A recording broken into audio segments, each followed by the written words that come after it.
देखिए ये त्रिकोणमिति के मान को किस प्रकार से आप ज्ञात करेंगे। जैसे 0 अंश का मान, 30 अंश, 45 अंश, 60 अंश, 90 अंश के मान को किस प्रकार से इन कॉलमों में भरेंगे और ये मान कहाँ से प्राप्त होते हैं और किसके द्वारा प्राप्त होते हैं उसके बारे में आपको बताएंगे।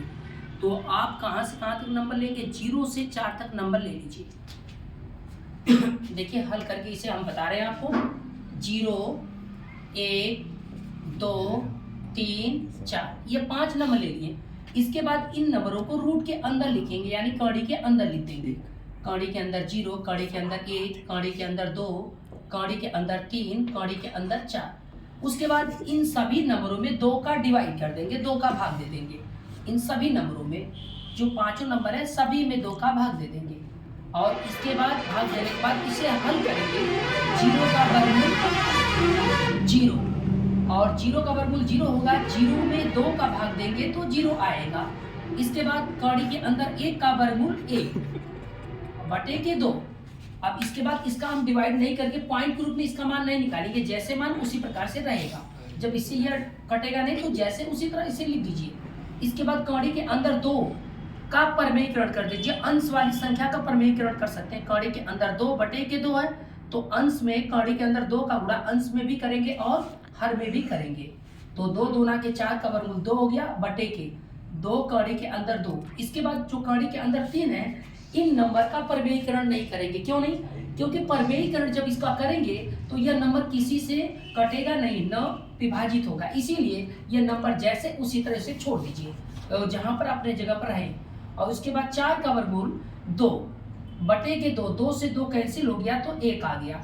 तो यहाँ पर लिख देंगे 1 इसका मान, और ये 2 से 2 कैंसिल हो गया। इस संख्या को भी 1 बटे 2 को उतार दीजिए।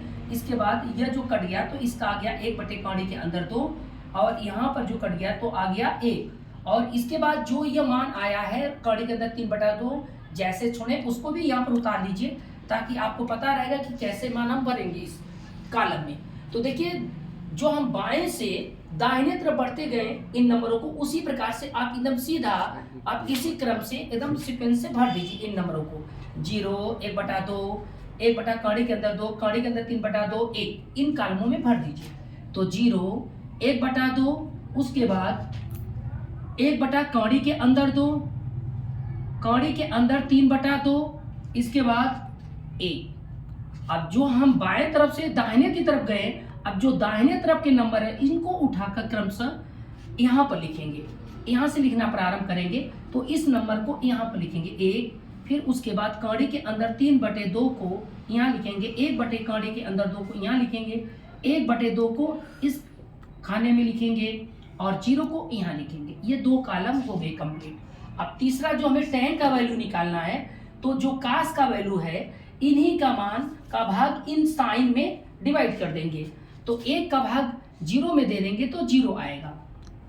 1 का भाग 0 में देंगे, देखिए 1 का भाग 0 में देंगे, 1 का भाग 0 में देंगे, 1 का भाग 0 में देंगे 0 और 0 का गुणा 1 में करेंगे तो 0 कैंसिल। कितने बार भाग गया? 0 बार गया। अब इसके बाद इन संख्या का इसमें डिवाइड करेंगे, हर से हर वाली संख्या को कट गया। इसके बाद अंश में जब अंश का भाग देंगे तो ये कैंसिल नहीं होगा। 1 बटे कड़ी के अंदर 3, 2 से 2 कैंसिल तो 1 बटे कड़ी के अंदर 3। इसके बाद ये दोनों नंबर जो हैं वही नंबर ये भी है तो ये पूरे कट जाएंगे तो 1 बचेगा।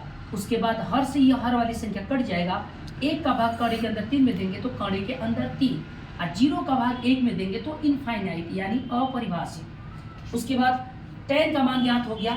sin cos tan, जब हमें sin cos tan तीनों का मान ज्ञात हो जाए तो tan का अपोजिट यानी व्युत्क्रम काट का मान होता है। तो tan के द्वारा हम काट के मान ज्ञात करेंगे, cos के मान को sec के द्वारा ज्ञात करेंगे, sin का मान कोसेक के द्वारा ज्ञात करेंगे। तो देखिए तो इसके बटे कोई नंबर नहीं है तो हम 0 बटा के क्या लिखेंगे 1। अब इसको इन संख्या को पलट देंगे, 1 ऊपर हो जाएगा 0 नीचे। 0 का भाग 1 में देंगे तो अनंत बढ़ जाएगा, इनफाइनाइट। देखिए